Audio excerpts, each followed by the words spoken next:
Eva. Hey, thank you for joining us. I need to admit that I'm super glad that we can host you here, and especially that I think for 2 years already, we've been collaborating with your organization, with Cisco, and especially with SIDAN, the network you created. And maybe that would be the first question. What is exactly this network about? SIDAN is a Connected Disability Action Network, and this is the community at Cisco that supports and raises awareness about needs of people with disabilities and needs of neurodivergent people.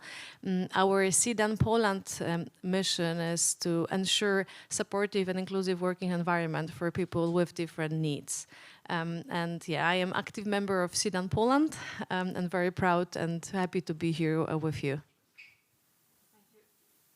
Thank you for being with us as well and sharing that perspective of, the action person, if I may call you this way, within SIDAN.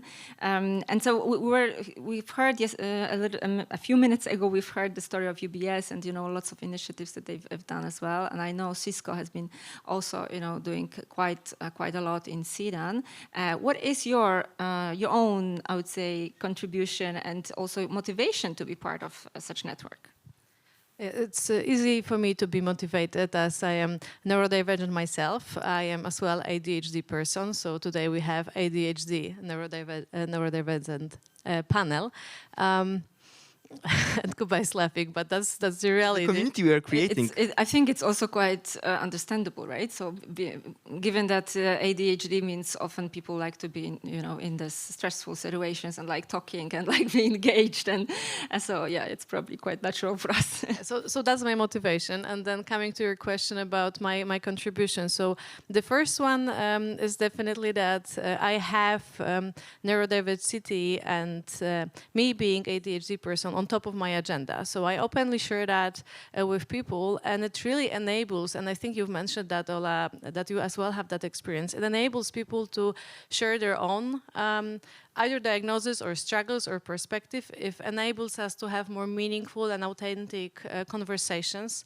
And it really is a very powerful tool, like being authentic and being open about it and having that on the agenda. Like neurodiversity is the topic, and you don't need to be neurodivergent to have that topic on your agenda. You can simply be open about this topic. And for me as well, I know by a fact that because I was sharing openly within a working environment about me being a ADHD person, it not only enabled me to have those authentic conversations, but as well, some employees really were curious what that is. Could you share more? I was able to educate, I was able to share more, and some of them really later on started to think about themselves or their family members or their kids, and they went for the diagnosis for themselves or their families. And I think this is like super powerful, and that gives me extra motivation that only by simply having this topic on the agenda, you can have a meaningful impact on someone's life quality. And if you're don't know the topic and you're not aware, you don't know how to put it on the agenda, and especially if you're a leader, I think you need to have this question in your portfolio and on your agenda, what do you need? Yeah, like keep asking that. It will bring then the topic to the agenda. What do you need? Not necessarily about diagnosis, as you were mentioning, but individual needs, because this is what this is all about, individual needs. And actually what you just shared, it might be also one of the answers to the question we got from the audience that I can see. How can organizations ensure that accommodations for neurodivergent employees are both effective and sustainable? I think it's actually, validating and continuously checking if those needs are still the same or if they change over time, right? What do you think, Eva, as well on this one? That's a big one, yeah, because I believe there is, from one perspective, it's like top to bottom movement, like you need to have a buy-in in your leadership, and you talked about it. But I think still you can, even if this is bottom up, this is really powerful.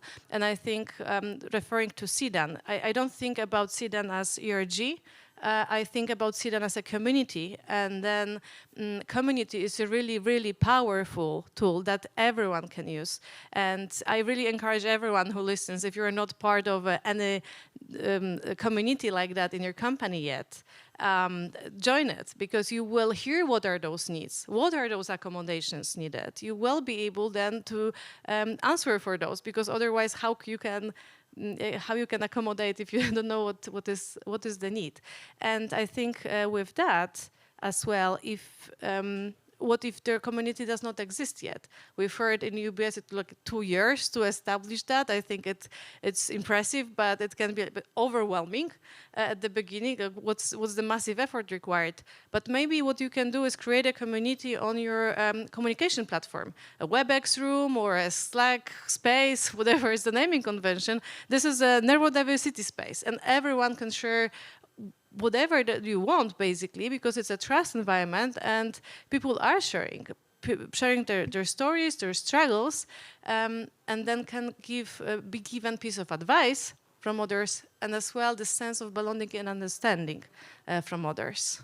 And if I might add something, because like it really got me what you have said about the community, and I think exactly for every community is important for everybody. We are human beings, but especially for neurodivergent individuals, that many of us, I guess, was struggling in some parts of our life with feeling disconnected, and I think it's a very empowering tool to create the community. So it gives me the idea that you don't need to do super impressive things to make people to feel more welcome, to make people to feel that it's okay with them and that they have a space in the organization. And I know also you mentioned a lot about needs. I know that what you've been doing is you've been uncovering different aspects of neurodivergency. We had this luck to contributing that as well.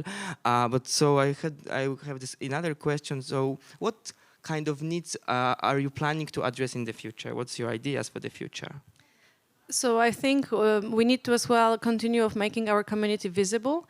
Last year we were present on the community fair. We organized it as a Cisco yearly basis. Each inclusive community can have a stand and promote what we are doing. And I think, by the way, it's another very easy thing that you can do in your organization.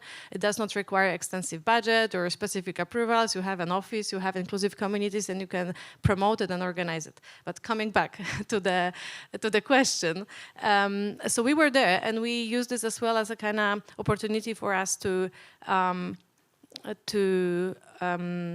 educate people. We had a crossword with questions around neurodiversity, and many people didn't know basic wording, or some didn't really know yet what neurodiversity is, what that means. Yeah. So and many people were surprised. There is a community like that. Oh, I am ADHD. I didn't know it exists. I want to join. Yeah. So we need to keep promoting and making ourselves visible, and continue working with the community, asking what are the needs you have, and answering those. And we already know people in our community, and specifically I'm referring to CEDAN Poland community. They're often mentioning they need their leadership to be educated in that matter. So I think that's my personal priority, to keep educating as well our leadership in that matter. But as well, we had a beautiful idea from the community. Let's create the tips and tricks. What are you doing to have a focus on the meetings that you're not able to maintain? And today, I think Kasia was sharing that she has the drawing habit. And then what are the other fidget spinners or techniques you can use, like community for the community? We can do that within the organization very simply. So thank you for sharing, because that gives, I think, a lot of hope to probably, a number of people watching us as well. That it's not necessarily always about those, big programs and huge solutions that you need to spend, a lot of time and effort on. But it's actually those small actions, right, that you've mentioned, Eva. And I think that community aspect is also quite important here. That it's not just a group of people working with others to promote neurodiversity. It's also the group supporting each other, right? Which is so important. So exchanging on, what works best for you and how do you feel in a given situation and so on. So very important. Yeah, and focusing once more on the community, once you have a neurodiversity space, you can as well see maybe I need more specific subgroups, I would say, you know. I don't know, we had very powerful session about being a parent of neurodivergent child. It's completely different perspective, and this is as well the community in itself. But I believe starting from having one place and then adjusting to the organization and community needs, that is something that you can really do, and then it will hopefully bring a lot of ideas, results, and possible actions, and you will as well know what are the needs. So to make organization neuro, or to be on this pathway to make organization more neuro-inclusive, you don't need to engage from the very beginning the top management and everybody else, right?